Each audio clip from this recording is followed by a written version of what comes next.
Welcome. Hello. Got your attention. You're gonna get started. Okay. Welcome. It's been a month, and then looking at the calendar, it's another month before we meet again. But this is session 8, right? This is 7. 7. This is 7. 8. 7. 8. It's been so much fun, I haven't kept track. And so we have 2 left, right? Yeah. This is number 8. This is 8 on my It's 8. 8. Oh no. Did you see on that on the agenda? It's session 8, But it's just right? 7. And then we have 9 and 10 left. Is that correct? It's 2 left? Sorry, it says 7 on the agenda, but it should say 8. Everybody say you can't write 8. Because it matters. All right. We have our 4 modules or components. We are wrapping up tonight lesson plans. And so among other things, you get to present. We have a lot of discussion that's going to happen tonight for you. And so you're going to be busy. We're hoping that this is more of a lab field tonight than a lecture field. And then accountability and motivation. And we have deliberately saved that for last because it works, and it works well. But the tendency is to cherry pick out of here and only use that, and then after a while it stops working, and then you say none of this works and you throw the whole thing away. So we wanted it to be a layered approach where you're understanding that proximity is important, your classroom setup is important, the way you interact with your students, and learning how to manage backtalk, and looking at your teach-tos and how you're implementing procedures. All of that plays into the classroom management experience.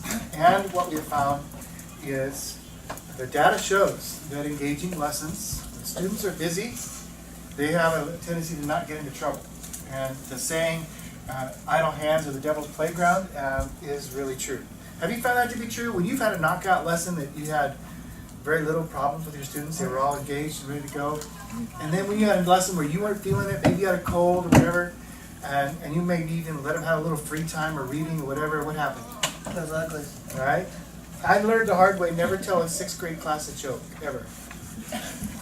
You can't tell a 6th grade, I learned it, because I would tell a 6th grade class a joke, and then for the next hour I was trying to wrestle them back, getting them back on task and forget about it. But I could do it with my seniors.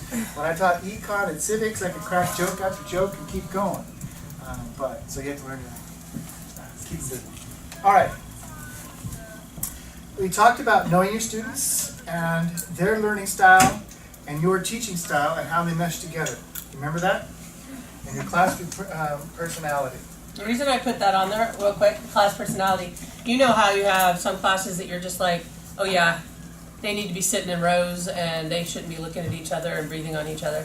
And then you have other kids that they could run the class themselves. The classes have their own personalities too, and that's going to dictate a lot of what you can do in there. All right. In your table groups, discuss your implementation of step-by-step and visual instructional lesson plans. So that's what we left you last month, was to try it. The step-by-step, remember you made all those steps, and you have posters, and you're going to deliver that in a minute. And using those pictures is a way of moving from one to another. In your table groups, discuss how you used it, and how it felt, and how it worked. In your table groups, go. What is it? Yeah. Sorry. No discussion. We missed that. I missed the step. Necessarily designed every day is kind of a step-by-step visual instruction with my kids because like the hand motions and everything aren't all there. The music is so That's already. it's pretty visual. Frequent backtrack. Everything step by step. How to write a sentence. How to conjugate them. Everything. Now they're confused. Make sure that I I did want you that. guys to make a lot of stuff like an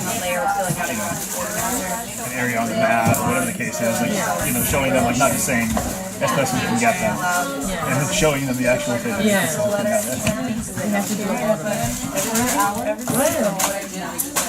my kids like really follow a visual schedule. So like for special ed, so they have like Starts like on a piece of paper where they have like a wall, and it's like the sentence strips and laminated, and they have like their icons, their morning circle, like checking a task box, and then it differs like every day what they're doing, but it's like they got like step by step. You sent it to my too, man.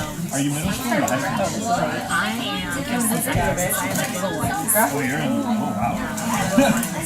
I skipped my knee. They're actually trying to step away from it, you know, because that visual thing. Oh, so you guys have so it's like I just lost my Is that something that they're trying to push for them to become more independent of the schedule, or is that something like it's something just something that they can it differs like in our program, like our K1 program, so they start off with like the visuals and if they can't read it yet, they have like the pictures with like the icon with the words and like they have the icons. They're a little bit they're not like the cartoon type stuff. But like in our 3-4 like our leader, she doesn't use visuals. So it's kind of just like getting them to become more the gen ed setting will learn, and so they're not going to have that in the gen ed setting. So it's kind of Went to that. but there's not like a push for it. Not for everyone.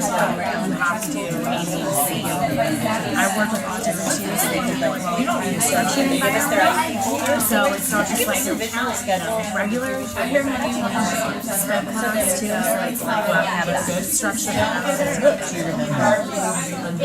so neat? Like, I remember the first time I saw one of those, it was just like, that's so genius. Like, why? That's so smart. It makes so much sense. I don't know when we have a sped plan. I'm just saying, like minor. I was going to say, there's some students that Some, need it even as they get older. Yeah. And, or just a reminder, do you have a should we go?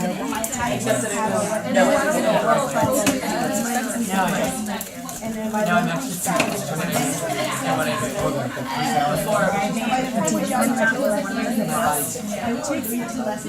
And she was like not responding to like a red button green bot system. So it's like I teach middle school, so my teaching is totally different, but I can tell you I have 7th graders who do not know how to use it.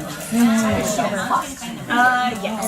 They call them, and I tell them, I know you know the first and 2nd grade. It's not very like, I mean, she can understand We did with our 7th graders, but she can definitely communicate the arguing evidence and each step that they were visual and we would practice it, and then what they're doing now is we just finish trying to figure out which one is a continental drift they're writing based on evidence that they've collected. They're collecting based on that, so each step we keep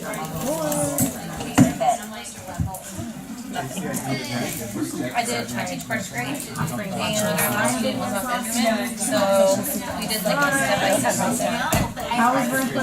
process on how to measure things. So it's like, you know, first you need to pick a point where you're going to start then, you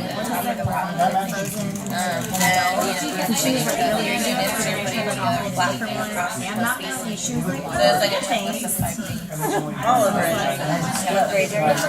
first and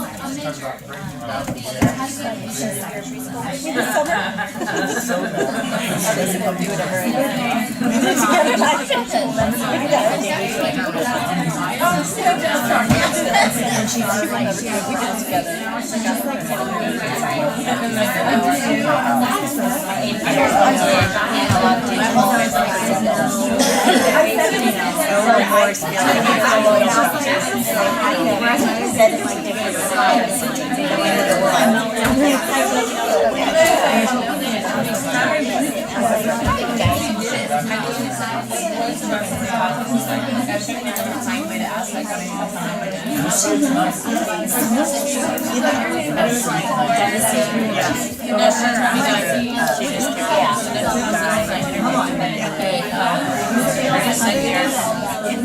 change very important part, but I just think Oh my gosh.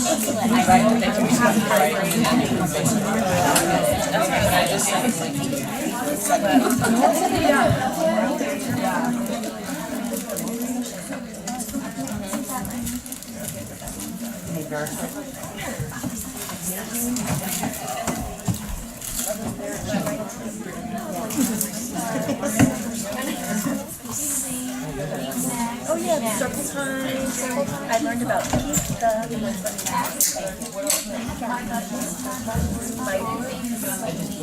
was so fun. 30 seconds.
Ashley, Alejandra, Kim, John. Come and deliver your step-by-step lesson plan.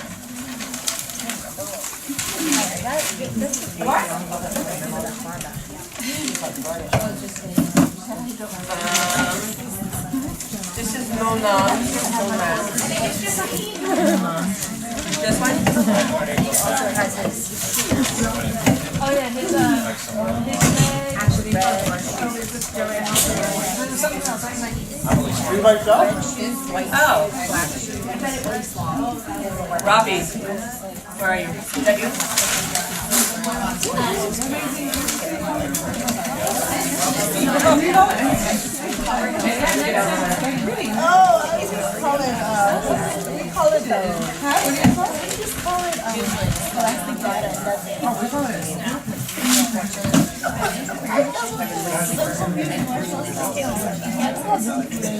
You guys are the guinea pigs.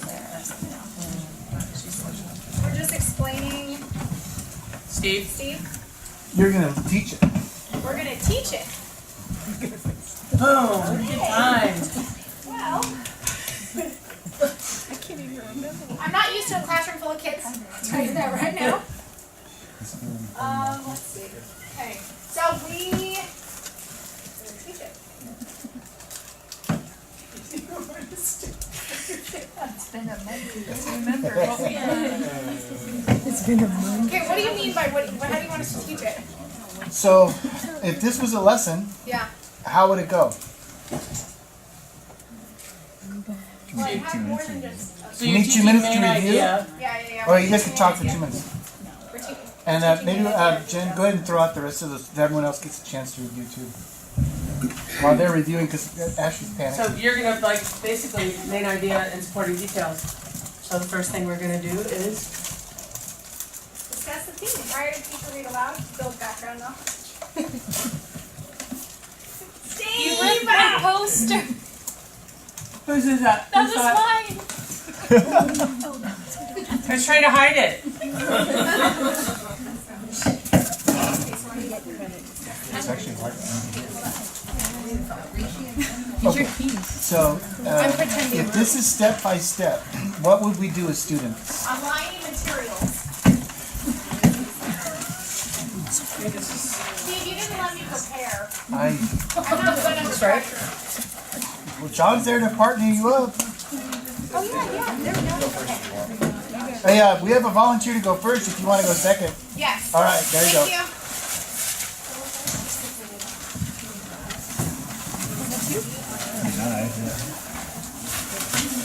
I'll stand up there and look. Like I know what I'm doing. Okay, recognize this. That's mine. Gabby. metal detector here. Must have just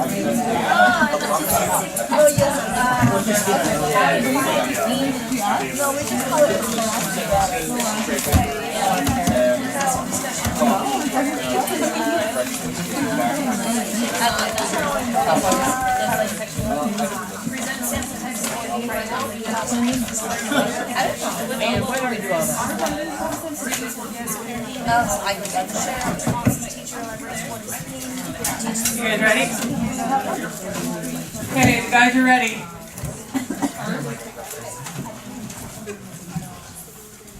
Okay, so the activity we had selected was something that I do in my classroom every day. It's a sixth grade class, and first thing we do is have two sentences up on the board. They're usually projected up, and usually there'll be a few things wrong with them, whether it's grammar, spelling, punctuation, and it's the student's job to first write them down correctly, how they would think they would do it. That's step one. Step two, once everybody is finished, is to trade papers with somebody at their table and get a red pen to correct. And then it will come time for the students to share. I usually draw a stick or pick somebody from Class Dojo and have them share their suggestions right on the board. Like, okay, here it is. What can we do to improve the sentence? Or if the sentence is good, we can say, okay, we're all set with this sentence. The last step, and I think is kind of a more important step, so I use this to check to make sure they're actually doing it, is to have corrections on their paper. If they got 100%, like they missed nothing whatsoever, they get a star on their paper next to the sentence. If they missed one, they get a check mark, and then the corrector's job is to then fix that sentence. So in the example here, Billy run to the store the day before today. They would write in red, ran, instead of run, because they need to make sure they're doing the right form of the verb. And after that, they would put everything away and move on to the next thing that we have on our schedule. At the end of the week, on Friday, we would turn them into the back of the room. I think this is a great teach to. I'm not sure that it's a step-by-step lesson plan. Okay. For instance, right next to your hand you have that drawing that we did. Remember I told you step 1 do this, step 2 do this, step 3 do that? If I had laid them all out there and I was walking the room, I could come back and say, hey, step 1 and 2 are great, but take a look at step 3 and make a correction. I'll come back to you. Okay, so it's kind of more So of a this is a great teach to, Okay. but it's not a step-by-step lesson. Okay. Do you see the difference? Yeah, I think we got a little bit confused in that one, and I did That's notice all right. in that one main idea and supporting details. What we could do is a step-by-step lesson that wouldn't necessarily involve this. Would maybe be when we're doing the grammar when we're working on it. That's correct. So I guess step 1 for that would be to have the students go to their McGraw-Hill on their Chromebooks, and then step 2 would be put their name on it. Step 3, follow along with the teacher and participate in classroom conversation. And then step 4 could be independent work while the teacher walks around and observes. Okay, now let's talk about the independent work. How do I correct an English language sentence? Oh, for this or for the grammar? I have you've given me a sentence that's incorrect on the board. How do I correct it? Okay. Check for grammar first. How do I If do there's that? Grammar all set. How do I check do that? your endings. You check if it's past, present, future. Did you run somewhere? So is Can there I a chart run or something down to the street? follow, or do I just know it internally? Do I read it out loud? Is there a book? How do I Okay. how do I check So it? this would be based on prior knowledge that you would be building upon in past lessons. Okay. So because it is a 6th grade lesson, we can bank on 5th grade and below. If it isn't, then there needs to be some remediation through Moby Max or some other method. Okay, So that would be the prior knowledge. that'll work. Good. All right, are you guys ready? Ready? Thank you. Leave it up. Leave it up. Just leave it up. Unless you want to take it home. Thanks. All right, Jonathan. You did a great job with that. Okay, so I'm just gonna read through it and then we will do it together. Thank you very much. So we have main idea and supporting details, our steps 1 through 5. Number 1, discuss the theme prior to teacher read aloud to build background knowledge. So we are all gonna go over our pink sheets and we're gonna talk about everything we know about our pink sheets before we go over them, or before we go through them.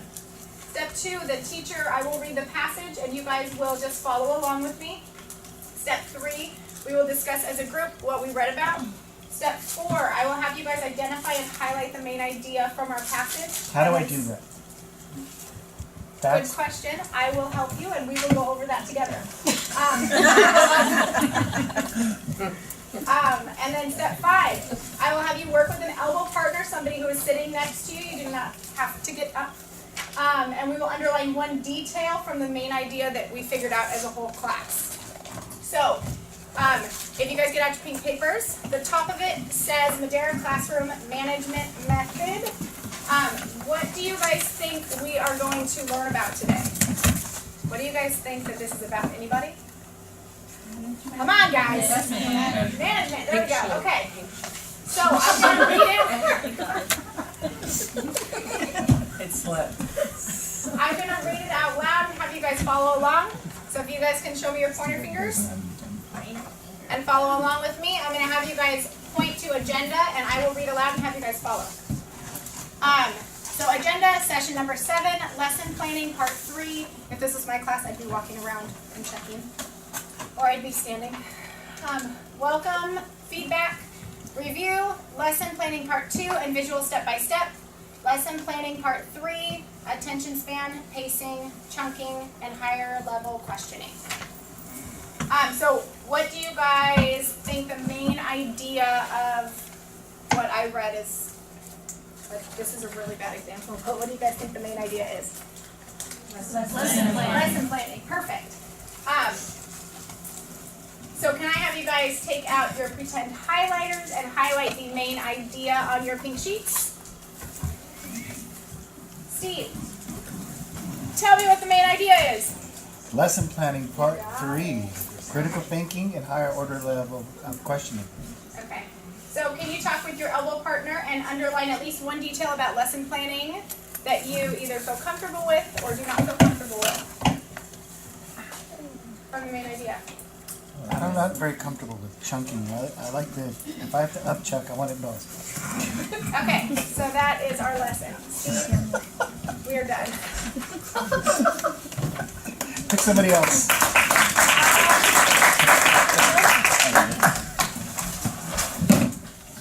Steve? Put you on the spot.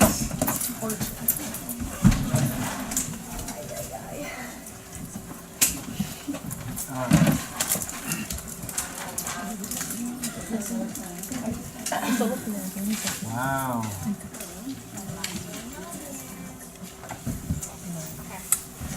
I don't know where the rest of our. Oh, we're right here. All right. What the heck? Alright, so our objective was solving 2-digit subtraction. So step 1 is to plan. Step 2 is to organize it by putting it in the tens and ones chart. Step 3 is to ask yourself, question what type of problem am I doing? Is it more on the top, more on the floor? Step 3 is to regroup if there's more on the floor. We're just gonna go with. And then step 5 is to solve. All right.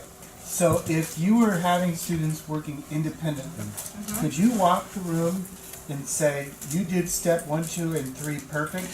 Now let's look at step 4 and regroup, and I'll come back and check on you. Yes. That's what we're talking about with a step by step. Because what I would do, and I actually taught this lesson, Nice. my students really struggled with knowing if there was more on the floor, more on top, so I'd have them cover the tens. And then, so I walked around basically and I would focus them back to step 3, and I actually took step 3 and I broke it out, more on the floor, more on top, and the number's the same. So I always redirected them back to step 3 for them to look to see what type of problem, so they weighted. So as you were doing this, now let me ask this question. Were disruptions greater or less, or about the same? I don't know, I think I have a pretty good class in general. Let me dispel that real quick so you all hear. I hear this a lot. I have a good class, they behave well. Stop. You're a good teacher and your students behave well. That's the truth. Because we've seen enough observations now to know that if I traded teachers, the class wouldn't behave the way it does when you're in there. So, I love that you don't want to take the credit for all this hard work. But my kids are well behaved because I've done well with my procedures and teach tube. Thank you very much. But they seemed that they were pretty on task. And Good. She's still deflecting. Well, they listen well, right? So So anyways, it did work, but this is a hard thing for second grade. How much work does it take to make the step-by-steps? It didn't, and I have an anchor chart just like this. It didn't take very long to make it, but like I was telling her when we talked, for the students when they first, I made them write it out with me when I was doing the anchor chart, and they were very overwhelmed with seeing all the steps to get to the end at first, but then once they realized that they could go back to here and then solve it, then they could see it, but it's taken, I mean, this is like a month. What about doing the, sorry, but like you got a bunch of papers like this and did a flip chart, You could do that too. step by step, and then they might not be It's as, overwhelmed, Blown because that's away. what I noticed, they're overwhelmed, and our students, like this wouldn't be such a big deal, but my students are at our school really, like second grade, they still, struggle a lot with the fluency. So like if I was to ask my students, take 4, subtract 3 from 4, they're like, oh, it's still the basic fluency, so. Cool. Thank you. All right, a couple more. Steve, I have a question. Yes. Before another person goes, can I have an example? Because I see it very well, step by step with math. And I think about it because it's broken down step by step, and that's how you teach math, is step by step. ELA is not necessarily always that way. So I'm trying to think of a scenario in which I'm teaching ELA or I'm teaching writing, and it's step by step, when really a lot of the times you're going back and you're looking for little things within a big picture. okay. So reading comprehension, probably, I mean, you could break it up into steps and say, first, and I'm probably not doing this totally accurate because I haven't had any time to think about it, but let's say my first step is, block off a paragraph. So I know that I'm going to mark that first paragraph. This is for the comprehension, right? And then 2, read paragraph. And if you get into the, like I had my kids go through with highlighters, and they underline the main idea for that paragraph. And then vocab that they didn't know they highlighted, and I wanted them to revisit it later. So you could have them do that. So you could say read paragraph and annotate. I'm just abbreviating because I don't want to spell it all out right now. Have them annotate, and you would show them, maybe have a picture of your highlighter, or I don't know. This is probably what I would do. I would highlight it with whatever color, main idea. They're going to underline, and then, so then I'm showing them, okay, first, you're blocking this paragraph. Now you're reading it, you're going through and basically annotating it the way I want it annotated. And then at the end, you can say, I don't know what your protocol is, but without it, they had to come up with 2 questions, higher level questions. And I had them write it in the margin. And then that way, they're thinking, they're analyzing, and they're designating what they're going to read. And it kind of, when you have them do this, that's that chunking, makes it less intimidating. The reading the paragraph, I'm telling them specifically what I want them to do when they're reading that paragraph. And then I want 2 questions. This might be vague. This is something you'd have to teach to and train them to do. But once you train them, they're good at it. Does that make sense? The other thing, I don't know what level you teach, but I stole this from someone, and it was the greatest thing I ever did. Anytime my kids had to analyze any kind of literature, story, expository text, whatever, I'd always tell them F-SOAPs or SOAPs. The F stands for figurative language. And so depending on what we had talked about, like we've been talking about similes and metaphors, that's what we talked about. If we were talking about tone, that's what we were talking about. So figurative language kind of fell under a big thing, but this was subject, this was occasion, which is setting. Audience, purpose, and speaker. When you were talking about, like math is linear and it has formulas and it has definitive. This made it more definitive for my kids, because when you say, hey, read this art story and I want you to analyze it, that used to scare me as a student. because what I thought the story was about may not have been what the teacher thought, and then we get into an argument. With this, it gives them a structure, a formula, they can go right through, and so what I had them do is they would go through and they'd say, okay, so here we are. They'd take notes for each one. Whichever ones had the most, that's what they could turn into an essay. So if we had a ton of figurative language, and we had, let's say the subject was really cool, like, I don't know, Love Gone Bad. And then, so 1, 2, and then I need one more to do my 5-paragraph essay. Does that make sense? Graphic So I know what you're organizers, saying, 'cause yeah. English Graphic is so organizers. subjective. Huh? Graphic organizers are your friend when it comes to step by step for writing or reading. I just feel like when you talk about math, you're going step by step in your lesson, but when you transfer it over to ELA, you can still say step 1, step 2, Yes. but it makes you sound like you're just talking about your lesson plan in order.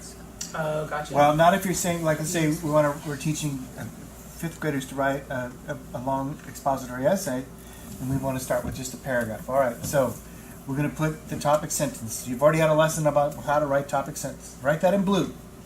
All right, now I want you to give me a fact. Write it in green. Now tell me your opinion about that. Write it in blue or yellow or whatever. And then come back. So you have a step by step. This is what we do first. We write the topic sentence. This is the fact that comes from the story. This is supporting evidence. That's step 3. Then we do another fact. That's step 4. Then we do more supporting evidence. That's step 5. And then a conclusion. There's That's another my thing I paragraph. use that is kind of like that. Go ahead, Ron. Well, I was just wondering if, right from the beginning, is that like step by step? Goes circle map, Yeah. leaf Yes. map, tree map? Yes. Okay. Graphic organizer, totally. Yes. I was gonna say too, I think I told you guys, I'd never taken a writing class, right? I was a history major. And so one of the things when I was teaching writing is I took Kate Kinsella. Is anybody familiar with Kate Kinsella? So Kate Kinsella does a lot of work with EL kids, and she's a big English guru. And she had her little outline, format, okay, which was great. Except that, have you ever noticed you'll have a kid and you'll go, okay, I want you guys to brainstorm, spider web, blah, blah, blah, and they go, I don't write that way. And then they try to squash it. Okay, that's fine. So I always told them, I don't care if you write backwards, in other words, you write and then you put it in the outline, or if you brainstorm first and then write. The point is, once you have, I have them write a paragraph, I don't know, their favorite holiday. Then I go, okay, kind of what Steve said, where's your topic sentence? And they go, well, I don't know. Well, where's your topic sentence? Underline it in green. Perfect. So that would be here where you put your topic sentence, right? Step So 1. then I put it there. And I do it in reverse and what do you call that in cooking? Decompose? Is that right? Or deconstructed. Thank you. I deconstruct it and the kids seem to get it better. And that was visual for me because I was able to say, right there goes there, right there goes there. Which, I always thought English wasn't supposed to be that way, but that's how our brains work. So. For writing, I teach second graders and we use thinking maps for everything, and you can modify them for a narrative essay or an expository essay. And it takes a long time to teach everything, but once they get it, they're pretty they know. Like I have kids writing 2 paragraphs already, so it takes. But we've been working on it since the beginning of the year. It's heavy on the front end. And then we just finished one on expository text, and I thought they were just going to do absolutely horrible, and they actually did really well at analyzing the facts. Like we have a circle map of why is this story expository text, and they were like, well, to begin, this text is expository because it has captions and pictures. The captions and pictures do this and that, so it could be adapted to many things. That's cool. All right, I know they actually want to share. Did anyone have an English lesson? You want to go? We'll do one more. We're on a time crunch, so I hate to do that to the rest of you. Waiting for her to say something. We're gonna I was gonna say I do this did. our last one. The one that I submitted was on English, but I didn't. This one's not. I read it. I read it. You did this today, right? No. That was the other day. I know I read one of yours just now. All right. So, we are discussing how to find the theme of a text. And so really quick, we'll have a quick classroom discussion on what we think theme is. So go ahead, talk with your elbow partner, and then we will share out our answers 5 minutes later. Okay. I like that bunch of 2 hours. So, Julie, what do you and Nicole think that theme is? We think it's the message. That's very good. You get a stamp. Thank you. All right, so I'm going to present a sample. I'm going to go ahead and read a short little story that we've all heard before, 3 Little Pigs. Da-da-da-da. And I'm going to highlight the textual evidence that will tell me what the theme is. So I think that the theme of 3 Little Pigs is if you spend enough time doing something, it'll be worth it in the end. And I know this because the pig who built his house with sticks I'm going to interrupt you. I'm sorry to do that to you. Okay, so what I'm looking at is a lesson plan. The step-by-step is going to come in step 8. Students read the story and highlight textual evidence that supports the chosen theme. So you want me to talk about that? Well, that's where the actual kids are doing it, and where you get to walk around and monitor it. Yeah. So is there step-by-steps on how to find the chosen theme? How do the students find the theme?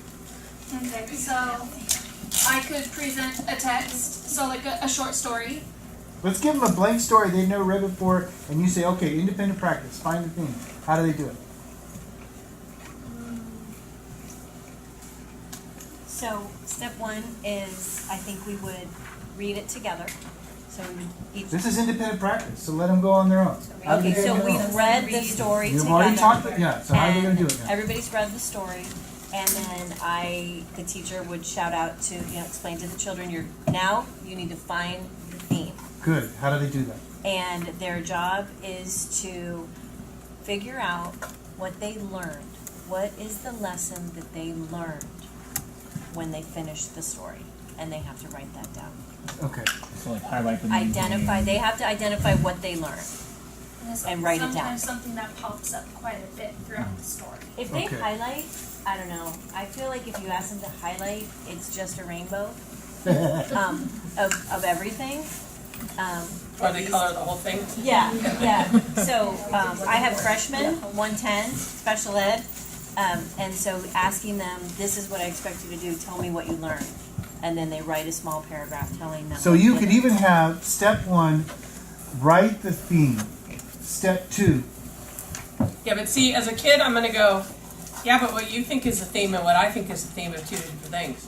But So that's, what, huh? isn't that okay? That's true, but I'm gonna be immediately resistant to that, just because I'm that kind of an ass. But when you're like, what if you said, when you're reading that paragraph, I want you to highlight any interesting words or words that you see repeated. And so you'll get like devastated, destruction, you're gonna see this theme, and then you go, okay. So what might the theme be, looking at those words? What word do you see repeated frequently, which is what you had said? And how would that maybe be what this is about? And then you've got some concrete stuff for them to like take it in and digest. Just because I would be the jerk that would say, I didn't see that. I was the kind of kid you guys would have loved. so the point though tonight is not to pick on anybody, but so do you see the difference now of what we're aiming for with a step-by-step so that you can walk around and say, okay, I see that you have, now move to the next step. I think for me, looking at when you said, tell me a step-by-step lesson, I think we go back to like, oh, it's a lesson plan. I need to start with how am I introducing it?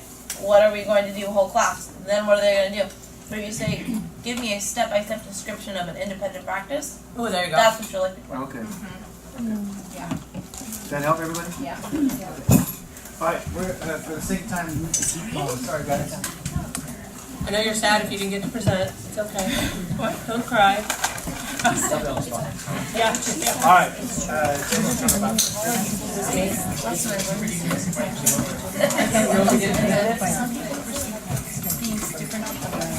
Yes, and then each of your class, like each of your students, it's just gonna think something else. You just told us, all right, so I know the papers are going to be in your way. Just deal. We're talking about a key part of behavior management is huge, yes, and obviously being a very good teacher helps the control. But I will tell you, pacing, okay, and some other activities that will also. I would say if you do a good job of planning your lessons and you pace it right and you break it up, you are not going to have very many discipline problems. You might have one or two because there's always going to be that kid like me who can't sit still. But attention span, a couple things for you to keep in the front of your mind. Okay, these are some of the different things they say about attention span. Age plus 2, half the student's age, and another is don't talk for more than 10 minutes. Those are some common philosophies. I've always heard when I was a daycare teacher that it was a minute for every year that they were of age. And I think that's pushing it when you get to the 15s. Because, I mean, unless it's a cell phone, my 15-year-old would not be paying attention for 15 minutes. So, attention span, I think this is key. Because when you start realizing that you've had your kids sitting way too long, it's time to do something different. And pacing, I think this is key. The reality is this. You want to be just fast enough that your kids feel like they got to hang on, but not so fast that you lose the kid that goes, screw it, I can't do it. So you've got to be, and that's difficult because then you've got your kid over here who perhaps is a little slow, and then you've got the kid over here who is accelerated, and he's sitting here being bored, and eventually will become your problem. How do you do that? And we're going to talk about some of that a little bit. But basically, it's you being creative and you knowing how to keep your kids engaged, even the kid that is totally horribly bored. So what is pacing? It's the speed you move through a lesson. It can make this class seem like it's flying by, or it can also make it seem like it is the longest, slowest, most painful thing you've ever been. The way you do it, you keep things varied. We talked about this. Activate different parts of the brain, keep them busy, keep your activities timed. This is where I was terrible. And I even had a cell phone. But I should have set stuff because the kids would go, hey, Miss Taylor, remember that time you told us about the cow? And I would go off on some story about a cow. They were great. They were great about that. So have your timer, keep yourself accountable, and even if they're not done, like they're like, well, I'm not done, and you know that they worked the whole time. That's okay, you can finish tonight, no worries. It's not a big deal, but if the kid screwed around for 15 of your 10 minutes, or let's say 8 of your 10 minutes, and then decides to write, that's where you kind of go, yeah, well, you probably shouldn't have wasted the first 8 minutes, okay? And then move on. Benefits. It keeps their attention. They don't want to miss what the next thing is. Even if they could care less, if you make it seem like it's the greatest thing in the world, they will be engaged waiting for the next thing you say. Kind of that whole Tom Sawyer thing. Look, I'm painting the fence, it's so cool. And everybody comes and paints the fence, right? Make them think that what you're teaching is the greatest thing in the world. That way the kids who are paying attention learn, they're not bored, and their brain is active. The ones who aren't, they won't be learning. So if you can keep them busy and keep them engaged and keep them thinking that this is something they want to learn, or be a part of, not really learn, they don't want to learn, then you're going to have more kids involved. There's an old saying popular among hardworking farmers that a change is as good as a rest. Why is that? Your brain gets numb. Like when you're sitting here listening to me, you get numb. You can remember it this way: when the buns get numb, so do the ears. Oh, there you go. So keep that in mind. If you just change it something simple. Like there have been times when I've noticed my kids were like, I don't know, stressful time, whatever, and I'll put like, I don't know, some kind of little brain teaser. I don't even know if this is one, but like it says misdirection. And if I go, you guys try to figure that out. If you're done working and you're bored and you're just sitting there waiting for your classmates, I'd like you to figure out what that means. Just out of human nature, just like when you're in a doctor's office, If there's something to look at or something to read, and you can be bored as heck, but if you see it, you're gonna read it. So if you put something up here, the kid that is done has something to do, and you can make them harder than that. That was a terrible one that I just put up there. Okay, one way to keep your, make it think that things are flying is to use a variety of activities. I think a lot of us have that mentality that, okay, here's what I want to teach, this is the objective I want to reach, and here's my lesson. But really, why not have it presented in 2 or 3 different ways? Because then you're activating different parts of their brain, you're also hitting all of your kids based on their learning styles. Don't be stuck on one activity. And move from one to another. When you're doing that, you're changing the pace. Repeat again, changing the type of work. Basically change topics. Changing topics is not a great idea. Let's say today my lesson is time. Somebody was doing teaching time. Okay? If my thing is time, I don't want to all of a sudden start talking about a calendar. I don't want to change it. I want to stay focused. But I can teach time probably 20 different ways to keep it from being boring. Okay? That's your job, to keep it exciting. Unfortunately, we are entertainers. That's the bummer of it all, but we are. Chunking, I won't go through all this, but break the paragraphs up. Even the smartest kids, you know, your AP straight A kid that thinks that school is so easy for them, I guarantee you, they don't go, woo, I'm going to read 25 pages tonight. Okay? When they have to sit, they're going to be overwhelmed too.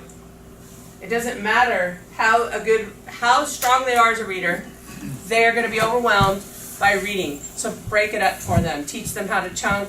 Teach them how to get it in bite-sized pieces. This is kind of cool, and you guys probably do it and you don't realize it. They're called micro lectures. So we're talking about time, and I saw somebody had analog, digital, and something else. Okay, if I wanted to say, okay, I don't want to teach it all at once, but I'm going to say, if I have a watch, I'll go, okay, so I have a watch right here. What kind of watch do you think this is? And somebody says digital. Right, why is it a digital? Somebody tell me why it's digital. Boom, we're talking, boom. Awesome, so now you know what a digital, right? Done. 30 seconds, 90 seconds, it's quick, it keeps them focused, and then they go back and do something with it. But I don't have to sit up here, even though I am doing a lot of talking, I don't have to sit there. And it's like, Steve had talked about this earlier, input, input, input, input. This is input, output. Okay, you want to make sure that what you're doing is quick, concise, and simple. Now, I mean, can you do this the whole day? Yeah. But you got to be really creative in mixing it up with your assignments and activities. You want it to feel brisk. You don't want it to be slow. 60 to 90 second. Does that make sense to everyone? I'm trying to fly through this a little bit. It's just a quick little burst of information. You don't have to do a full-on lecture, and I'm sure most of you have found that it doesn't work very well anyway, right? Transitions, we talked about this. Procedures is spelled wrong. That's me. No, actually, I think I did that. Oh. Procedures, transitions, you've got to be quick. And a lot of you are afraid of the transitions, right? When you go, okay, we're going to, you guys just did your journals, and now we're going to move to the writing part. I'm English, so we're going to go to the writing part. So what I want you guys to do now, and this is where everybody starts talking, right? Mm-hmm. They all start looking, they get squirrely. So budget that in, for lack of a better word. Okay, awesome. I'm going to give you 1 minute to stand up. Stand up, put your stuff away that we just did, and get out paper and something to write with. I don't want you to leave your seat, just stand up. You're breaking it up. It doesn't have to be great, doesn't have to be you don't have to be calisthenics, you don't have to be Richard Simmons. But you get them up, you get them moving around, and then you move on. Okay? Transitions have to be quick, and don't give them a lot of time. They're going to convince you that they need 10 minutes to get their pencil out. Okay? Don't give it to them. All right, I'm giving you 30 seconds. Let's see who can get it done. Boom. Okay? You have to do the breaks, because in their mind, they have to compartmentalize. So when you're done with your journal, boom, I'm done. Now I'm moving to something else. which was great for me because I had to have everything compartmentalized too. Ensure activities that they begin and end. Do not let it linger on and lead into the next activity. Have them stand up, have them put it away, and have them move on. You're gonna have, even though you feel like that's kind of a waste of time, no it's not. Because they're refocusing their brain. Okay? Beginnings and endings are perceived as reference points in a lesson. Even if the kid's sleeping, they're going to know by your voice different points of a lesson. I just thought this was funny. I expect you all to be independent, innovative, critical thinkers who will do exactly as I say. Like the house I grew up in. Higher level That was a good questions. time. Huh? What? That was a good time. What? Oh, break. Yeah. 10 minutes. Ready, break. That's the international sign for party. I thought you were. I don't know what you were doing. Was this better? Yeah, I would have understood that. Don't judge. Where's HR when you need them? I know. What are those pills you have on your paper right there? Those are minutes. Oh. That's what they all say. So I have lots of No, but do you ever watch this live TV? Anytime they find Xanax or what is the stuff that they take? Sorry. Stuff at raves. Thank you, ecstasy. They always say, oh, it's alcohol. Entire weekend at Because they look like alcohol. I don't need ecstasy. You're gonna just be close. so much work done today. We're gonna be so psychedelic.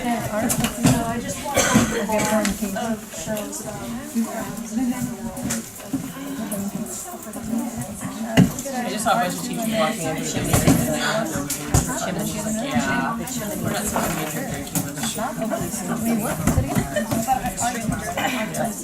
Our 14 square feet.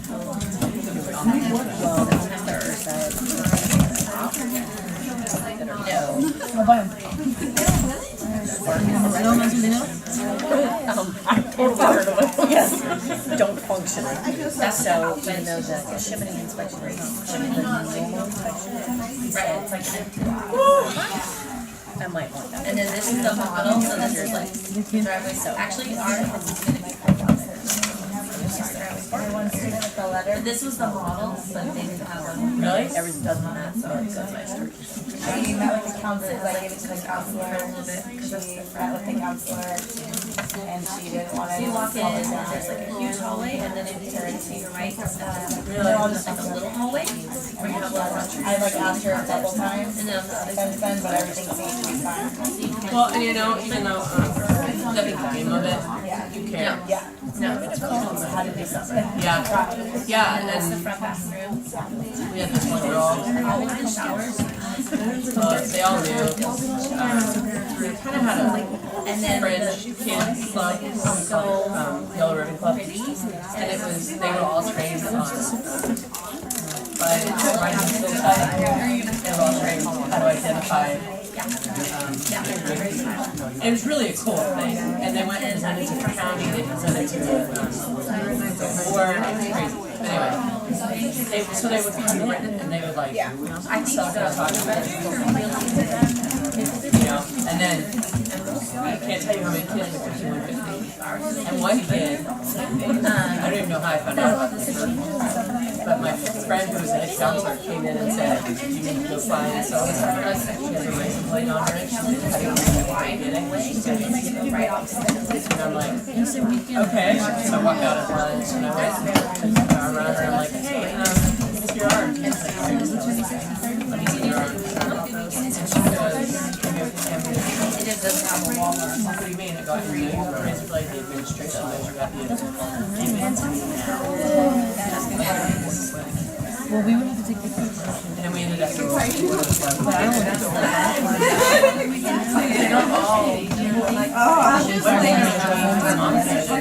his dad was a shaman. Instead of coming all the way up to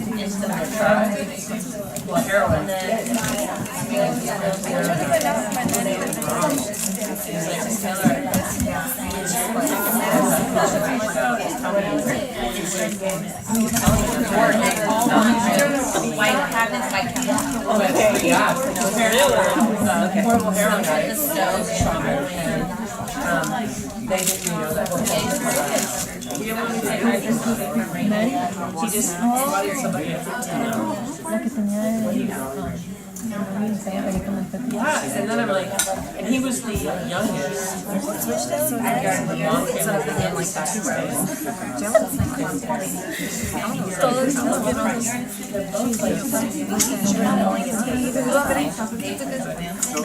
They're probably easier to use. That didn't help. You just never know. She wanted somebody to know. And you responded.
Do you guys have a song?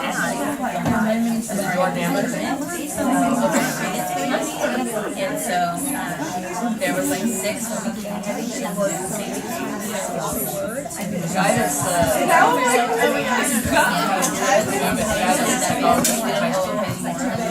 was one of my students, and I was there one day running out of class. yeah, so we looked and it was like, here's where the neighborhood was, and I just Janet, what are you doing? Psychologist? What? No. and then I just like how do we do that? And then he's like, I know, that's true. what? My most psycho. He goes like this, he goes, He's a really good kid. He'd be great for younger. and I was like, no, we're just, he like he's telling everybody. No, so they actually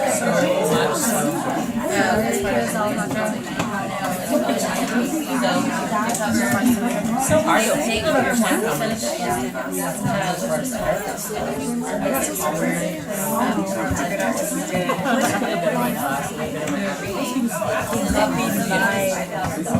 Like, this is for the word busy. And I've already written this on a piece of paper how to pronounce it. So I wrote down the like pronunciation. So then I'm looking at these images and I'll argue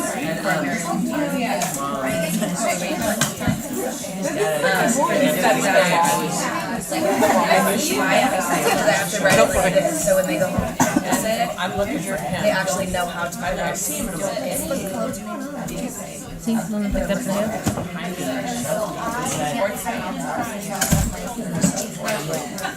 But then it's like,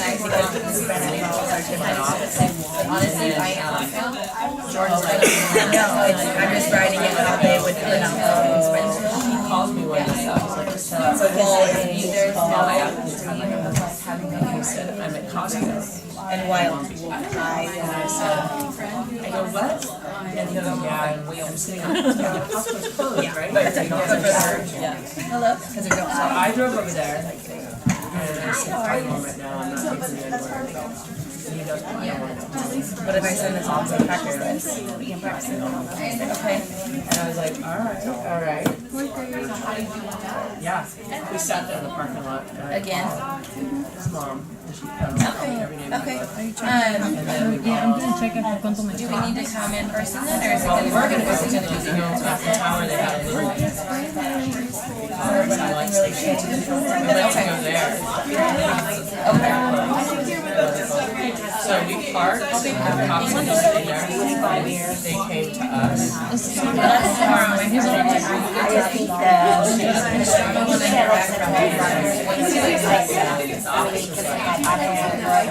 I have the collection of kids, and I have the 7th graders last year, so I have 2/3 of the class for both my 8th graders.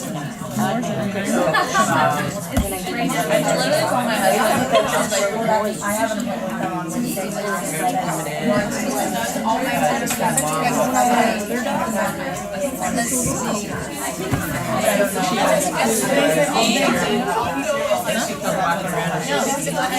don't know, I think that's an And it just took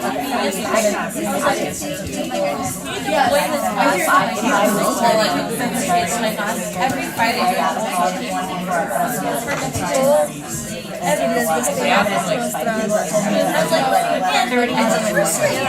Why is he going to my class? ended up in the But anyway.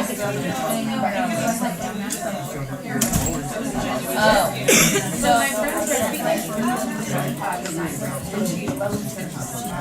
No, I got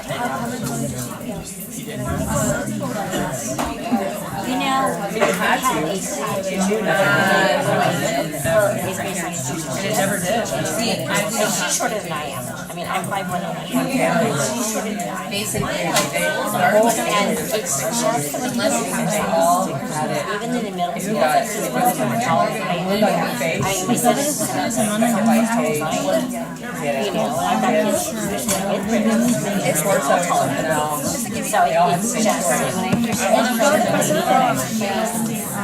Because their mom had this.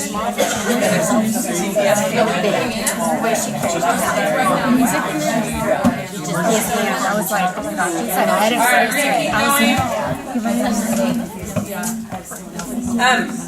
So, you guys have a wheel, it's the green. What do you call this? This is what you guys use in the district, right? And it's four levels. Basically, it doesn't matter if it's 3, 4, or Bloom's taxonomy of 6. Basically, the gist of it is the different levels. Level 1, they usually deal with factual information you can find. It's usually one correct answer. You can Google it. If you can Google it, it's a level 1. Level 2, it has factual information, but it can have more than one reason or answer, and you can debate it. It can be debated. And that's kind of what I've always told the kids is level 2 can be debated. And one of the things you need to do is make sure that you are always making them defend. So I had a kid one time tell me that, I don't know, I'm not going to go to that story. Let's say we're talking about cop violence. There's a lot of different things you can say about that. And we're going to all have our own very different opinions. So keeping that conversation as factual, okay, and reasonable.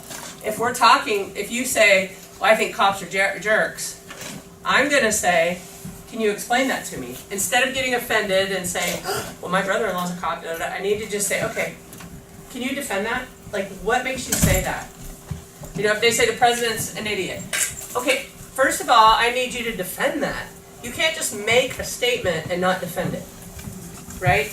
So, I could make that, if this kid is just stuck on hating Trump, I can say, okay, well, here's some questions for you, and this is what I'm going to ask. Is there anything he has done that you think has been good for the country? Might get an answer, might not. Might get a my dad says he's an idiot, whatever. Okay? I can keep asking questions and getting him to think. Here's the other thing I want to caveat. You always have that kid that doesn't talk, right? That kid that will sit in the middle of the debate. They're there, they're paying attention, but they're not commenting. It's okay. Are they not learning? They are. They're hearing the conversation. They're bringing their own discussion. And some of the kids are just too petrified to talk. Eventually you can bring it out of them. Eventually they will say something. Eventually the topic will be so something that they are passionate about that they will say something. So, Keep level 2, something that can be argued or debated. And level 3 deals with the beyond the text, might be prompted by the story. You might revert back to the story to use documents, evidence, maybe a story you guys are reading. They might say, oh, well, in, Three Little Pigs, blah, blah, blah. Awesome. That skill right there of them saying, oh, well, that happened in Three Little Pigs, and that happened here with this story. That's a huge synthesis of their brain. That's huge stuff. Level 3, you're probably not going to see a lot of those. I mean, I was lucky if I had some seniors that could even think like that. I just like this picture. No, this is Bloom's. 6 levels. Okay. Remember, understand, apply, analyze, evaluate, and create. Create is far, far over there because a lot of people can't generate those kind of ideas on their own. And that's what you, as your goal as a teacher, is to get these kids to think. This, remembering is the easiest thing, right? Recall. The next one is understanding. But as you move up, as you move on the spectrum, it becomes more complicated, more diverse, more ambiguous. Here's the 4 depth of knowledge chart that you guys have. It's kind of cool, actually. It gives you the buzzwords to use. All right. What's that first one, Steve? What teach-tos do you need for group discussion? So let's imagine that you're going to do one of these group discussion things. You said that there's some prep ahead of time when you're teaching students how do they do the group discussion. What teach-tos do they need? Okay, this is what you're going to do at your table. Think about... Actually, what we want to do is pick a volunteer to make them do that, remember? Yeah, but don't we need them to talk about it at their tables first? Okay, real quick though. We are trying to get you from here to being comfortable doing some of these critical thinking assignments. Not a lot. Yeah, maybe a lot. A lot of people are afraid of letting go of their control of their class, right? And putting them in groups and having them do group work. Is there anybody in here that's kind of afraid of letting go of that? You guys are all good with groups? Huh? Yeah, I love them. But you have to know that you're going to have failures, you're going to have successes. Don't beat yourself up, be kind to yourself, and realize that if you've structured this well and you've planned this out well, I can't just put a group together and hope that they're going to be successful. I have got to strategically place those kids in that group, right? But so think about it. You're going to do a debate, a discussion in class, no matter your grade level. If you have little kids, you'll be sitting on the carpet. If you have big kids, they'll be sitting in chairs, whatever.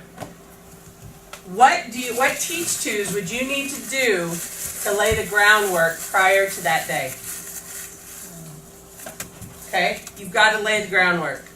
Take 2 minutes at your tables, talk with your OVO partners. What teach-tos would you see as being beneficial leading up to actually having the debate? Go ahead.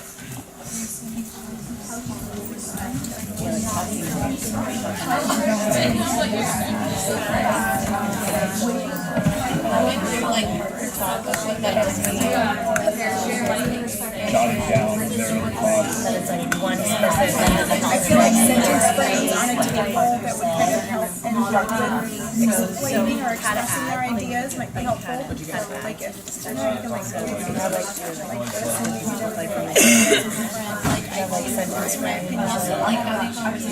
My opinion is Not just learning how you know, or like even thinking about like especially that through 6th grade, it's like you want to make sure that like about what you're saying is like really having some I did it before in class last year. perspective They had to do other perspective that you need.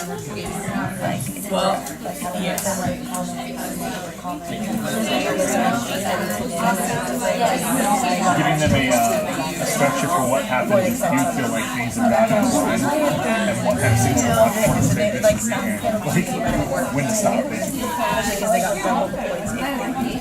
Went to a training last year, the math one. All right.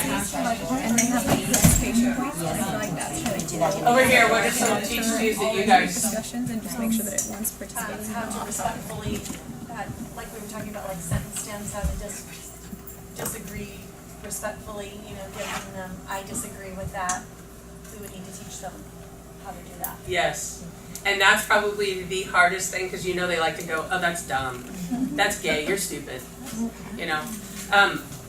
One of the standard response that I told them, because we did it based on readings and stuff, they had to say, I hear what you're saying, however. And, it kind of became a joke sometimes because they'd go, I hear what you're saying. But the point was, they got it, right? What about you guys? In regards to teachers, just be respectful and make sure that the other person's finished making a claim before they start butting in. Good. So the interrupting thing? This table? Active listening, like they're actually looking at their partner and listening instead of. How many kids don't know how to actually listen? You have to teach that. Unfortunately, you have to teach that. Because so many of them don't make eye contact, they don't realize that is a sign of respect. You have to teach that. This table? Or half the table? Will you share yours? One of the ones that I was thinking about was the giving them a signal for when, like, if you feel like something's gone out of line, what is the stop point? Like, so they know, like, this is done for now. Look at me when this happens. That means to stop what you're doing immediately and we're going on to something else. That's the tap out. The kill switch. Yeah, the kill switch. The other half? I was talking about using the sentence frames or stems, so they know the appropriate response. Yeah. That's huge too, because our kids are so based in text knowledge and slang that you have to teach them how to speak in an academic arena. And as Robbie said, academic discourse. It's not something that they come to us understanding. And I came from a decent family, and we weren't allowed to express our opinions, ever. So you have to teach these kids how to express themselves and back it up, and that it's okay for you and I not to agree, but that's what makes the world go round and makes us all smarter. This table? I think the ones that weren't brought up is noise level and then discuss roles within the group. Yes. The noise level, that's a teach too. You talk about the noise level. You teach, you show them. This is when it's too loud. When the lady next door is beating on the wall, we're probably a little too loud. Okay. The other thing was roles. One of the things that I used to do, because inevitably you have, two kids that run the whole thing, right? I mean, that's just how it happens. I would have an overhead sheet, back when we had overheads, and I had a paper, and I had them sitting, and as they talked, I did this, and then I would put it on the board and show it to them. For some reason, that was incredibly revealing to them, because it was very clear the kid over here who never spoke. You're always going to have at least one kid that doesn't want to speak at all, and again, they're learning. But somebody had said, how do you keep them all engaged? Well, I'll give them all a role. Okay, and you can also give them roles. I mean, at some point, in order for you to get your points today, I need you to contribute an intelligent comment. You're still going to have the kid that will sacrifice his grade or her grade for not talking. But that's okay. How do you transition? Kill switch. How do you group them? That needs to be something that you put thought into probably significantly. You don't want to put, Steve was talking about this, you have your 1 through 5s, you don't want to put your 1 and your 5 together because your 1's going to get frustrated and your 5's going to get bored. So, go to your 1s and 2s, 3, 4s, and 5s. Try to get kids that are comparable. I wouldn't necessarily say same ideas, but comparable conversation, communication skills particularly. How frustrating would it be to be the talker and have somebody sit there and not even be able to make you look in the eyes or respond to you appropriately, And what roles? If you're going to do roles, you're going to have to teach them. Revisit the teach twos. We talked early on about how to come in, sit down, and set up a Socratic seminar. Okay? You're going to have to teach them how you want stuff done. You've done it, a lot of you have done it for the carpet sitting. high school, like with you guys, if this was my high school class, I would keep you at your tables and you would have Socratics in your tables or discussions in your tables. And then I would bounce around. The other thing you can do, inevitably you're going to have a strong kid. In the beginning I lean towards the strong kids, but eventually I will put the very quiet kid in charge. And you will be shocked at how those kids have been paying attention and they don't play. So you can appoint somebody as a leader, have somebody as a scribe. Really, they're all supposed to be taking notes. Okay? But they get so heated sometimes. The other thing is, in a lot of discussions, ideally you're not there making comments, which is hard. Okay? You can facilitate asking questions, but you don't want to express any kind of an opinion because inevitably you will squash somebody. They don't want to disappoint you. Volunteer. Who do you want? You got those papers on your table too. Oh yeah. All right. Ask if there's a volunteer that wants to We were gonna pick on Benny Madrigal, but he's not here. She likes being in front of everybody. If you are, we're gonna need a volunteer to get up and show us, model it. Yep. Are we gonna do a teach to, or are they gonna model this? Model that, but how would they get it going? How the whole thing? All right. How I'll would they explain it break the further. groups down, how they the whole thing. Yeah. Is it one per table? One set per table. I don't want the monkey. There should be 3 pages. 3, right? Set. I'm gonna give them, their table is very large. So I'm giving you 2 pictures. We can volunteer. Huh? We can volunteer somebody. I'm giving you 2 pictures and 1 conversation prompt. What are you doing? I don't know if I want to volunteer. I'm not sure.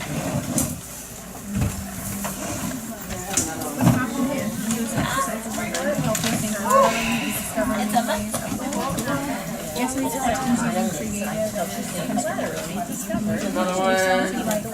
Here's another one.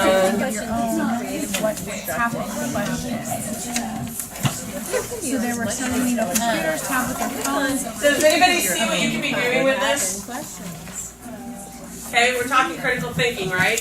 So what would happen? So we're gonna look at this. Critical thinking, and it wouldn't matter, like the pictures, it wouldn't matter if you had kindergarten or high school. They can look at that picture, let's say the one with the spider. Who, what, when, where, why. If you teach your kids to use those 5 prompts, so who, what's going on in there, who's involved, okay, that's factual. Then you get into the higher level. What do you think's happening? Why is it significant that he has that girl's picture in his hand?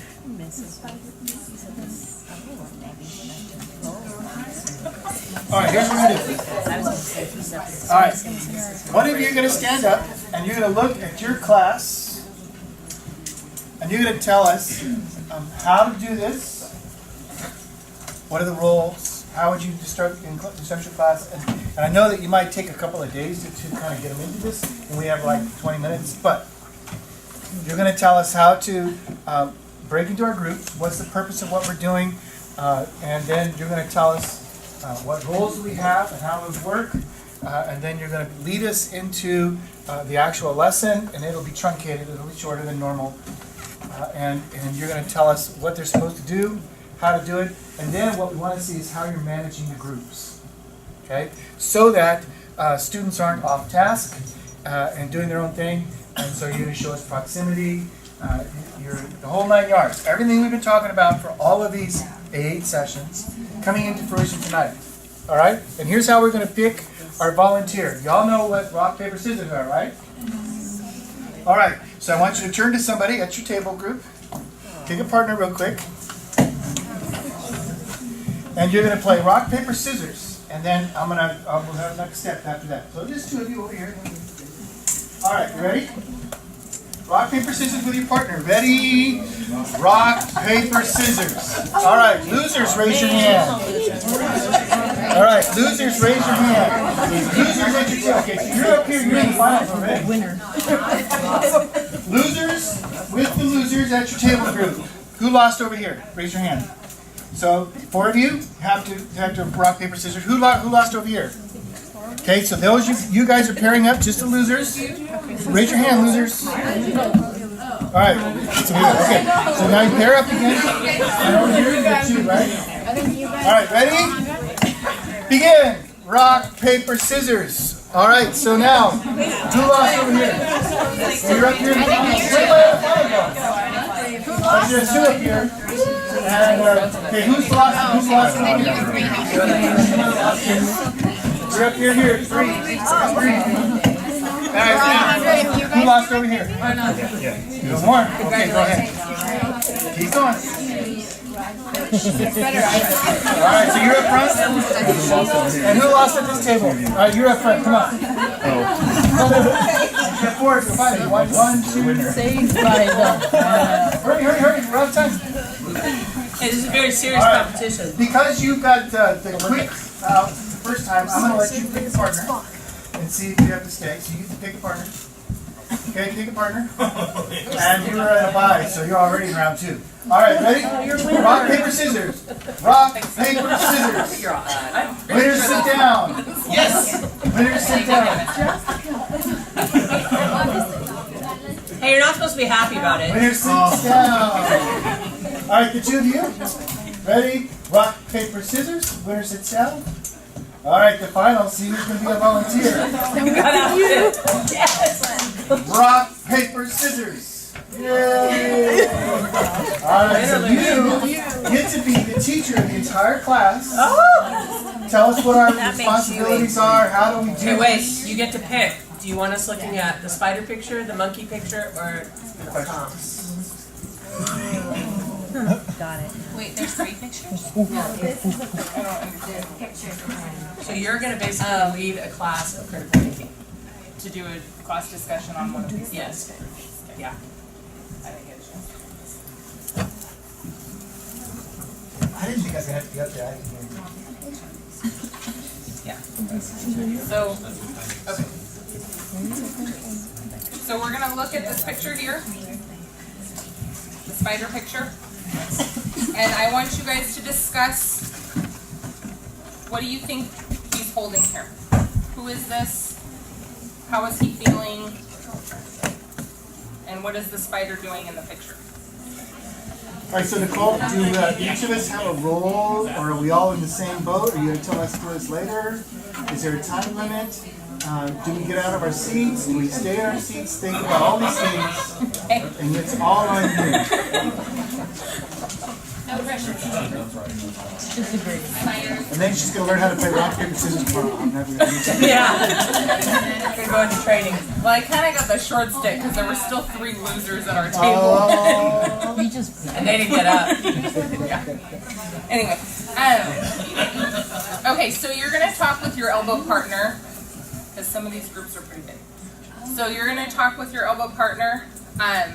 The first person has 1 minute to talk, and the other person's gonna listen, and then you're going to repeat back to your partner what you heard them say and explain whether or not you agree, disagree, and why. So, longest hair is going to be number 1. So you're going to be talking first. Put a time limit on it. You have 1 minute. She already said that, sir.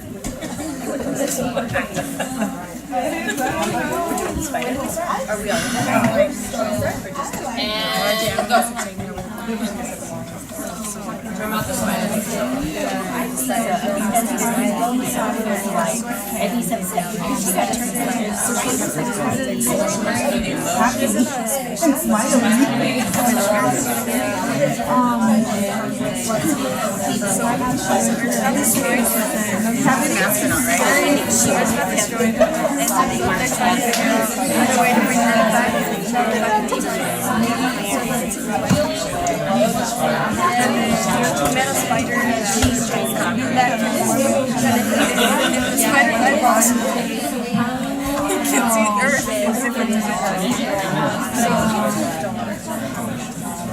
I Okay, and stop, switch partners. So partner number 2 is stopping. Are we repeating back? Are we repeating back? That's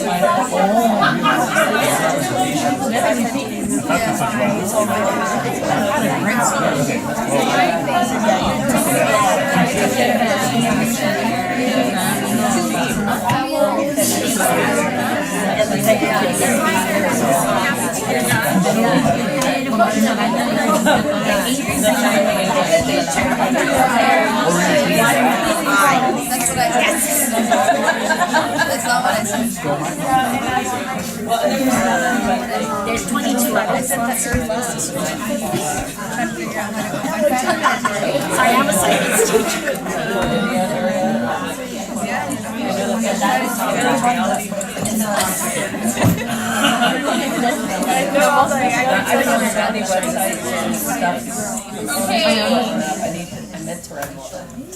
So I'm gonna call on some groups and I wanna know what you guys came up with. Remember, don't interrupt each other. So somebody from this group here, what did you guys think? Did you guys agree on the picture? It looks like I'm wrong. So what I thought was, this isn't an actual spider, it's a figment of his imagination, and it's brought on by the guilt of him cheating on his wife with another woman. And it's showing his guilt over it, and it's kind of looming and threatening to consume him if he doesn't do something about it. And he didn't even smoke pot before practice. He's all lots of sugar. Yeah. Okay, someone from this group back here, what did you guys come up with?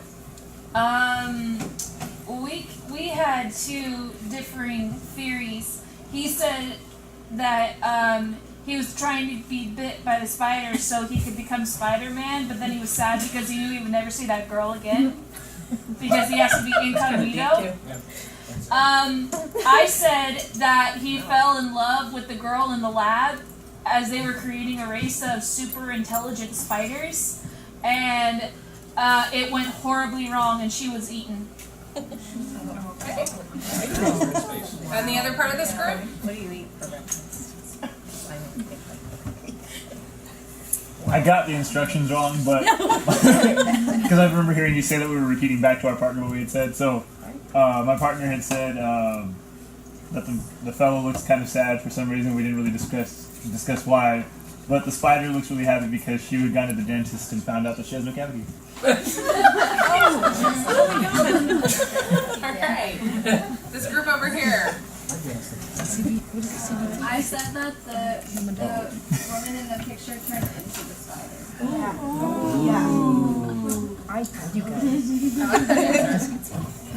And we decided that the spider, because that's what we said, they went to the planet that looks like a watermelon, they ate something on it, so she turned into the spider. She's trying to comfort him.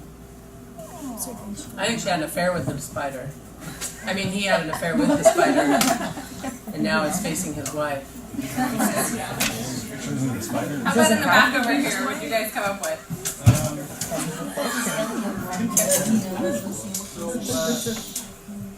I'm afraid. They're like in the like a spaceship, right? And he's sad. This is a girl that he really likes a lot, and he found out that she doesn't feel the same. And the spider is consoling him, kind of, you know, because he's sad, so she's consoling him. She's not going to eat him because she doesn't look like she's hungry. Like she's not short, right? And he inside this spider here, she actually likes him, so it's more like. So serious. All right, Nicole, Yes. use proximity as you ask your questions. Oh. And this group over here? We both agreed that the spider was consoling this man. My partner thought that this was like a dream he was having, and then we differed because she thought that the girl in the picture was like a girlfriend, and I was thinking maybe it was his daughter. but whoever it was, we both also agreed that he missed whoever was in the picture. She had thought that it was someone who was contemplating death because of losing this person, and worried that the spider was going to be eating him. And I disagreed with her because I also thought that the girlfriend turned into the spider. There's some sort of bad lab experiment or something, and the spider's trying to console him, saying, "But look at how many beautiful eyes I have." It was a website. All right, thanks. Good actress. Couple things that I would, yeah, well done. Couple things I would do that I would make sure, like a week leading in, that we revisit how I make my groups. And then we would revisit something every day leading up to the day. Then when we get in the group, like you guys were talking, and you did elbow groups or elbow partners. Some of you are very talkative and some of you aren't, right? That's pretty much how our classes are. So she was walking around making sure people were talking. The other thing you can do is appoint somebody at your table to be a facilitator. And then they feel important. The only problem is if they get really bossy, then it gets kind of ugly. But they can keep things facilitated when you are otherwise predisposed or whatever.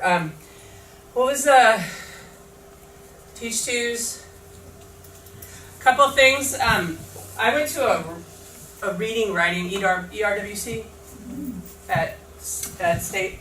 I went to it a couple times, and one of the things the guy did that I loved is as he's reading, and you can all do this. As he's reading, he would stop and he would say, like, they're little pigs, da da da da. And then he'd stop at a certain point, and then he'd say, write what you think's going to happen. And he would just stop.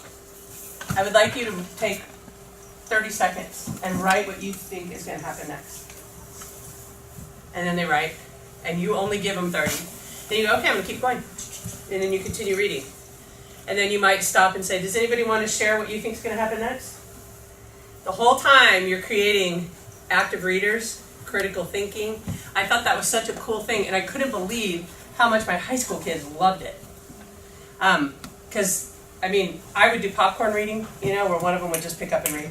And so, but this made them think. The other thing is, anytime you have anything, like if we talked about a war one time, and somebody said, well, that's dumb, why were you in the war? I'm like, okay, you say it's dumb, can you give me 2 reasons why you think we were in the war? And then they explain it, and then I'll go, okay, and what are 2 reasons why we shouldn't have been in the war?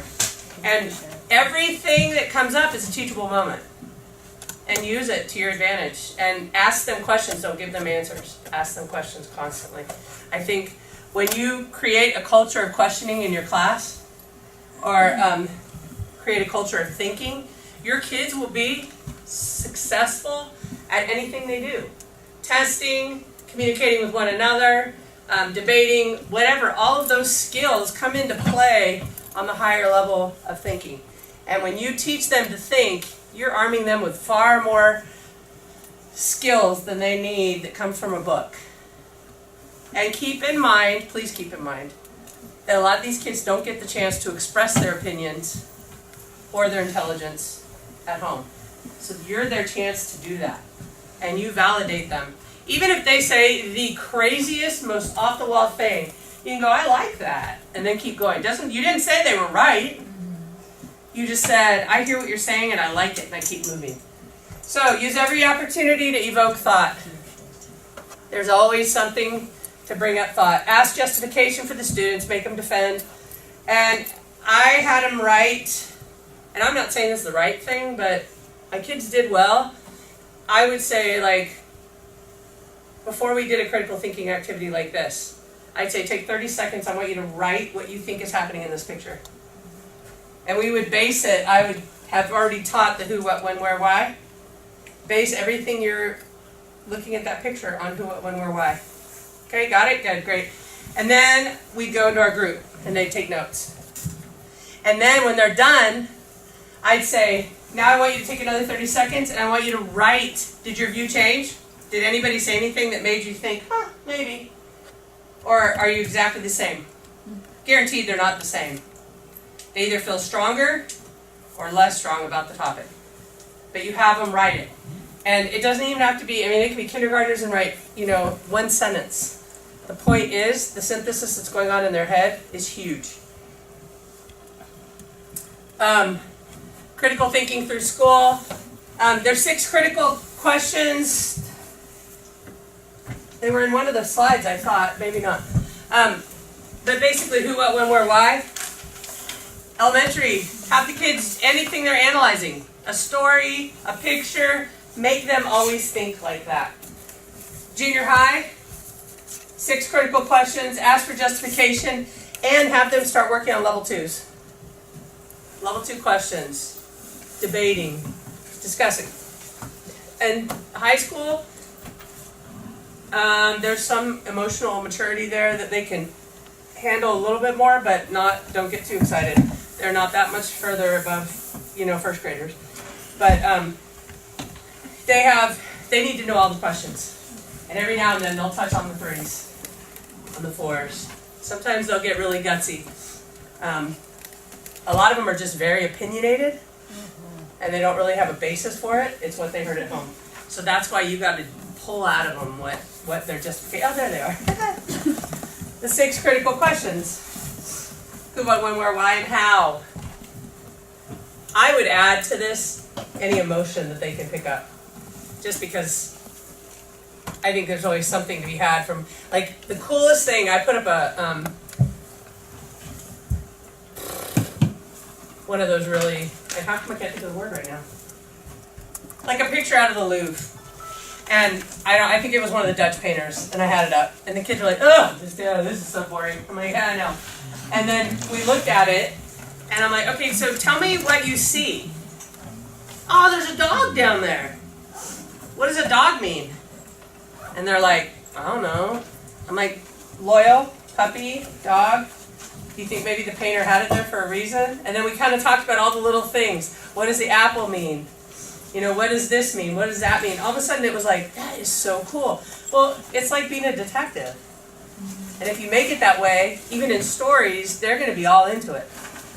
Tell me what you're finding. Tell me what, tell me the conflict. When they look at that, you guys automatically did it. You said, well, the spider's probably going to eat her, or whatever. Okay, you automatically see the conflict. Kids don't necessarily always see that. There's a lot of words, basically I'm going to tell you. Socratic questioning, you throw questions out so that they have to think. You don't give them an answer. You don't say, why don't you go and subtract that? You don't say that. You go, what's the next step right here? And it's you training yourself. That's the hard part. You have got to train yourself to ask questions and not ask questions that are yes or no. You're not going to get what you want from that. So ask questions that are going to make them think and make them talk. Pretty much everything I've been just saying. Okay, we're off on this, but what do you want to do with that article, Steve? We have time, let them read it. All right, let's do this. That table right there.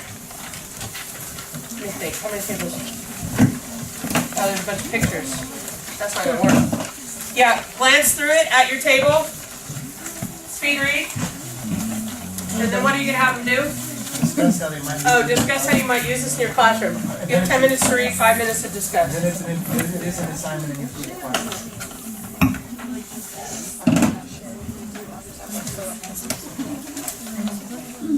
Was this just for revelatory?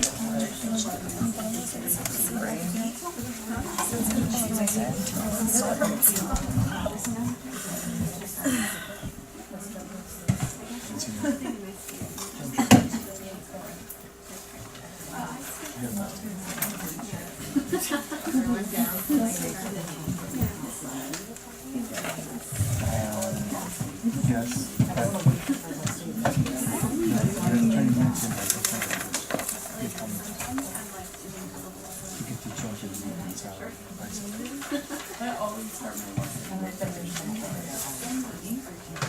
A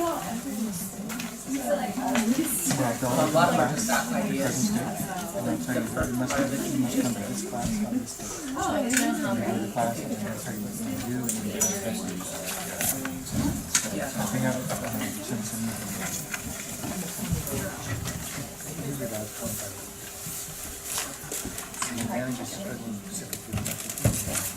Oh, wait, just kidding, number 4.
Actually, I really because I do a lot of listening with my 3rd and 4th graders, so I'll play something for them and ask them what they heard and what they saw if I have a video of it.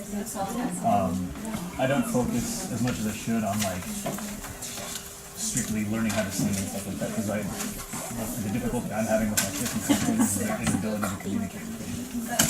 So my focus from next year and the year after is trying to get them up to a point where they can speak. So I played a Stevie Wonder thing or a Ray Charles, and they're watching it and I'm like, no, I don't answer anything. I just let them sit there and watch it. In theory, they're not supposed to ask anything, but I let them kind of say anything anyway that I don't answer. And afterward, we're talking, and sure enough, all the kids who ask why is moving like that, is he blind? None of them ask the question until I've gotten 13 people in. Somebody finally asks, is he blind?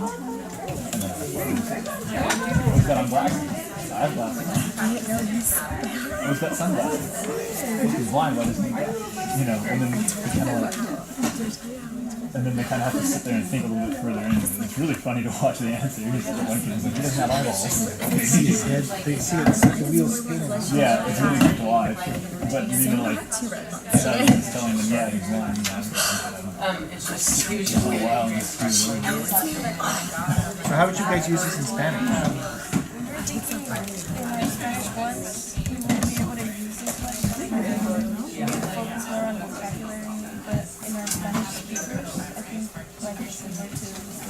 Text in front of them that interests them, that we might be able to use any direction. It's just like English. We have the native speaker, but if you're here with the non-native, they can't have a conversation in Spanish. Did you think, I don't know how well that translates back and forth, but using a folk story that they know really well in English and having it translated into Spanish and see if they pick up on whether or not they know the story based on any kind of context, little words that they can grab here and there. Well, they read a book called From Don Quixote, and it has pictures on it, and we talk about it, but they're not at that point where they can literally have a full sentence in Spanish thinking of it. It's more, that would be more like Spanish 2 already, or Spanish 3. How could you guys use it in Zoom? I said, this is not possible, but a lot of the English words get more works though, like today we had to do one on like it's good writer. They also do this thing like a prep to teach us how to like the kids like now they're at this point they can't see the sentences and they can translate it. So for them to say the sentence about something, they can't do that. It was like, who do you want to go and meet anyone for a date? And so it's just like question after question, just trying to pull it out of them. And one of that kid's like, I want to think I want to sing. And then they have to regular music. I think no.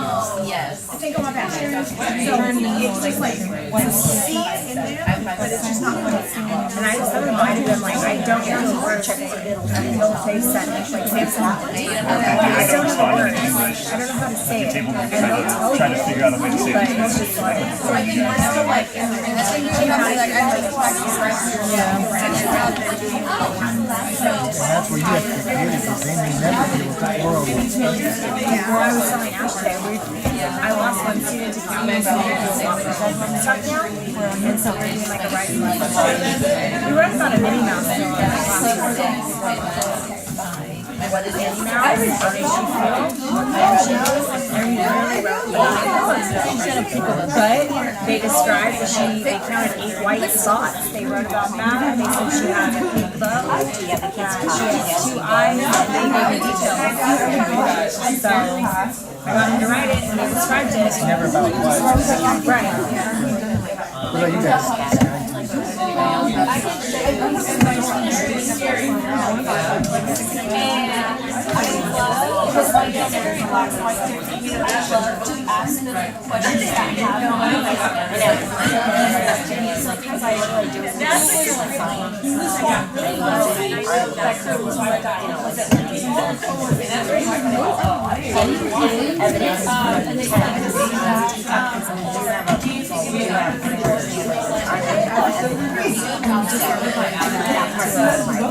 I actually did this.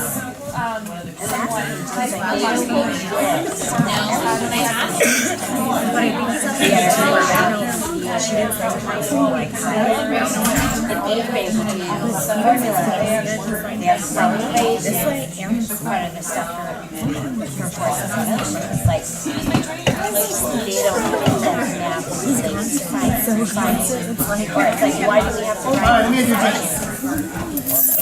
Let's wrap this up.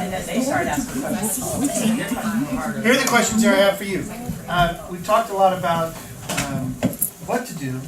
My question to you, and maybe you can talk about it in your groups, are what behavioral or classroom management issues come about when you try to do group work where it's open-ended like that? Talk about it in your groups.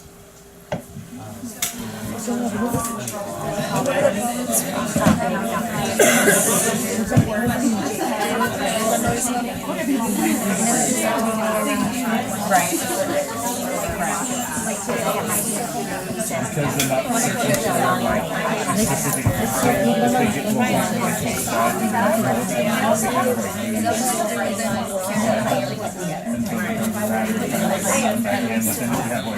this group in this corner, that group in that corner, that group in that corner, all Alright, now you've explored the problem, but I know we're going fast here.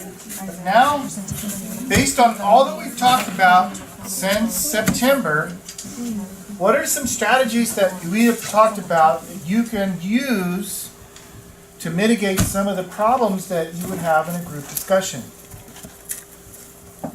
What are some strategies that we've taught you that you can use to mitigate these problems? In your groups, go.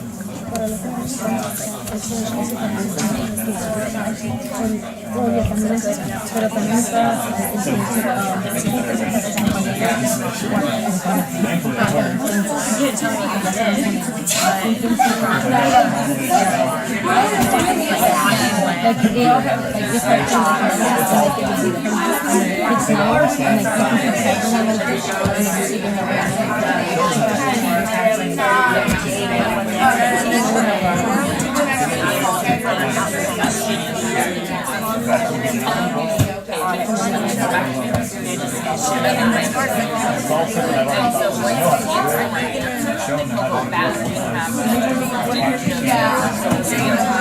So it's all starting to God and we take tasks. Like they're not gonna snitch on us. Yeah, and I'm like, I think it's when you start speaking Desde el primer día que nacieron, Alright guys, on your agenda is the evaluation, and there's some questions in there that are a little harder to answer this time. If you get the QR code off the agenda or the board, we would appreciate that you look at that evaluation, fill it out for us, and have a great night. Wait, before you go, real quick, the hard part for any time of these discussions, this discussion, is setting it up. So don't think you're gonna do it like when a sub's there, or you've got to set this up, you've got to do the teach-tos, you've got to lay the groundwork, and then when it happens, don't be panicked by the quiet or the silence. Let it be quiet. If it bothers you that much, throw out a higher level question and make them start answering. But don't panic, and realize that they hate the quiet more than you do. So let them sit there in silence for a few minutes. Make sure that they're writing, make sure they're taking notes, but don't be afraid to try it. And if you need help, or you want to do something like a Socratic seminar or something, give a call, and I'd be willing to come in and have fun. By the way, as you're filling that out, Jenny is going to be spending more time in your classroom now. She's not going to do like a walk by. Her intent is to try to get one campus and spend a whole hour in your room. So, I did with some of you already, but I'm gonna. be expecting that.